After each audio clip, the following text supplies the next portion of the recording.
How can I review Birdman, directed by Alejandro Gonzalez Inarritu, a dark comedy that centers around an old, washed-up ex-superhero star as he fights to stay relevant by writing, directing, and starring in a Broadway play.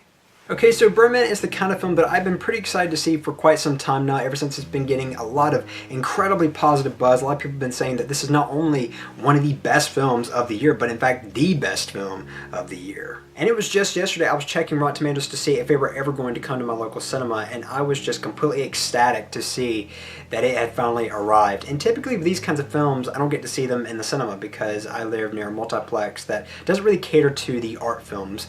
You'll have an occasional one here and there, but typically you don't see very many. Now I'm just going to come out and say it and be honest because this never actually happened to me before, but Birdman is the kind of film that I actually feel a little unqualified to even discuss because this is a film that is rich with thought-provoking themes throughout. The film deals with the theme of finding a sense of relevance in the world, being content with your successes and especially your failures, being content with who and what you are. The film deals with love, and I'm not talking about something that is romantic, I'm talking about something that is authentic, realistic. The film deals with the psychology of actors, it deals with criticism, and it also deals with art. And another thing I want to praise about this film is how it criticizes all these summer blockbusters, or more specifically all these little superhero films. And in fact, I even said in my previous video, my Interstellar review, where I said all these little superhero films are kind of getting old, and I stand by what I said. But anyway, yeah, I like how the film criticizes those films by saying, or really by looking towards the audience and saying, you know, this is what you're into, this pornography. You don't want anything thought-provoking or philosophical. You just want to watch things blow up, mindlessly blow up. And what's funny is that the satirical sequence itself, you've probably seen it in the TV spots or in the trailers, is actually cooler than what you see in most summer blockbusters, and I'm not kidding. And even after all the things that I've mentioned, I'm barely just scratching the surface. There's a lot of complexity to this film, to say the very least, and that's just me going off of one viewing. Now, one of the things that has gained Birdman a lot of buzz is that the film looks as if it was all shot with one continuous take. However, that of course is not the case because, you know, if you've seen Birdman, you would know exactly why a film like Birdman could not be shot with all one continuous take, because that would be, well, I mean, you could probably do it, but it wouldn't be good. And one of the things I was worried about going into the film was that I was afraid that that might become a little too distracting or a little too noticeable or a little too flashy just for the sake of it being flashy.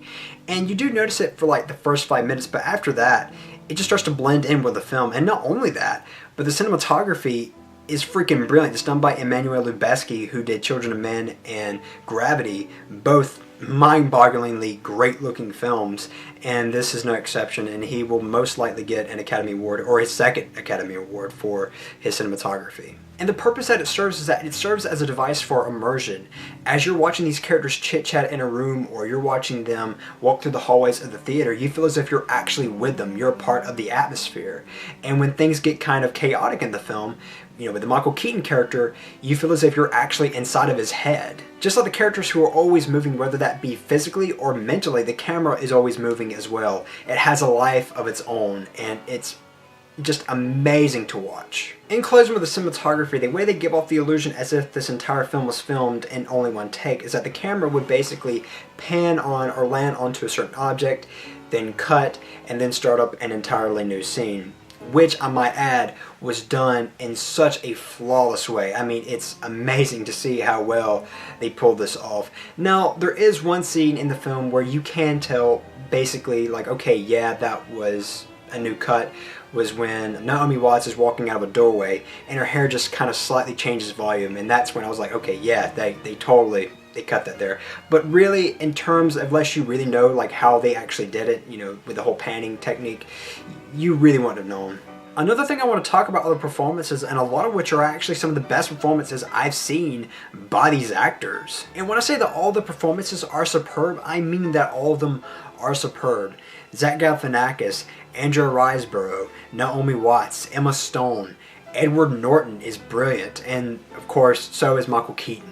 And honestly, I wouldn't be surprised if he actually wins an Academy Award for this performance, because out of all the performances I've seen this year, he gives the best one. He is phenomenal in this. And although the film does imply that his character might have been a bit of a dirtbag in the past, he's a character that I did find myself wanting to root for, wanting to see him succeed in all of his endeavors. And not only that, but I did empathize with this character. He's somebody who wants to be loved, wants to be admired. He wants to find his sense of purpose in the world. And there are aspects to that that I did find kind of moving.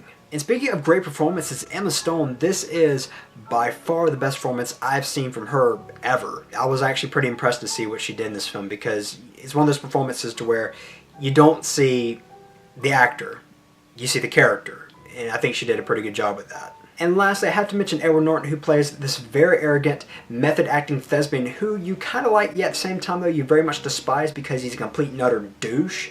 But regardless, Edward Norton is incredible in this film. One last thing I want to praise before I go is the score. Now, I really like the score because it consists of a guy on a drum kit, which I think is cool in itself, but what's really cool is the way it's presented in the film. There's this guy in the film who's a street performer, and he's just constantly playing a drum kit. That's the score in the film. So the person who is scoring the film is in the film performing the music, if that makes any sense. It's really cool. Overall, I'll be honest, Birdman is not my favorite film of the year. However, out of all the films that I have seen this year, this is the film that I admire the most because of the direction, the cinematography, the performances, the editing.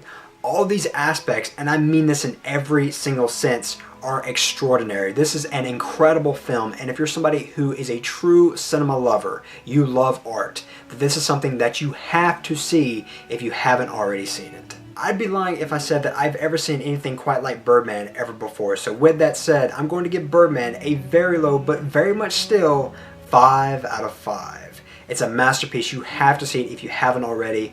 As always, I'm Colyn Kirkland, and thank you so much for watching.